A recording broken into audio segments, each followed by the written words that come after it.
হ্যাঁ হ্যালো। ভাইয়া হ্যাঁ এগুলা তুমি কি শুরু করছো বলো তো একটু। কি জিদি মাত্র না ঘর থেকে বেরোইলাম আমি। কি করতেছো না তুমি তুমি আমার বান্ধবীকে মেসেজ কেন দিতেছো? কোন বান্ধবীকে মেসেজ দিদি? কি বান্ধবী?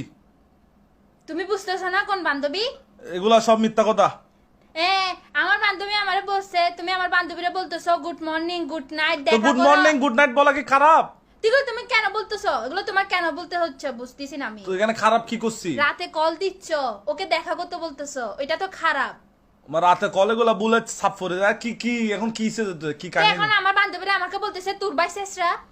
আমাকে শাস্ত্রা বলতেছে যে হ্যাঁ তো তোমার থেকে কি অপমান লাগতেছে? এগুলো তোর থেকে অপমান লাগতেছে যে? তো লাগবে না তো অবশ্যই অপমান লাগবে। লাগলে গিয়ে আম্মুকে বলগা আমাকে বিয়ে দিচ্ছে না কেন? আমি যুবক বয়স যৌবন বয়স, আমি এখন 20, এগুলা হবে সমস্যা। এগুলা যদি এত গায়ে লাগে আম্মুকে বলগা আমাকে বিয়ে দিতে, বুঝছস? আমা দেখো তোমার পোলা কি বলতেছে। কি হদ্দে শোনো এই ইচ্ছ হ্যাঁ কি হদ্দে এই ওর বান্ধবীকে আমি মেসেজ দিছি, তো ওর বান্ধবীকে ভালো লাগলে আমি দিব না? তোর বান্ধবীর কত তো ভালো লাগে। তোর বান্ধবী তোর বন্য নাই বেজেন কেন বইন? তো কিসের বইন?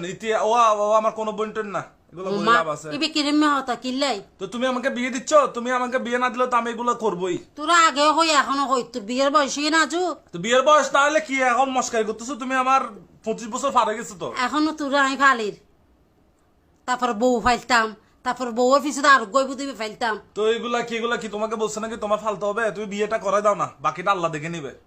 দেখিল নিজের তুন কিছু হরণ পরে আজ কিছু নকরিয়ে নে বিয়ে করিবার ফলে কিস দে। তুমি আমাকে আল্লাহ আল্লাহ করে সুন্দর করে বিয়েটা করাই দাও, বাকিটা আল্লাহ দেখে নিবে বললাম তো আমি তোমাকে। এখনো বড় এখনো ছোট তুই তাহলে আমার কিছু করেন না, আমি এরকম গুতাবো নাজিফার বান্ধবী, ওই বান্ধবী সে বান্ধবী গুতাবো। গুতাইলে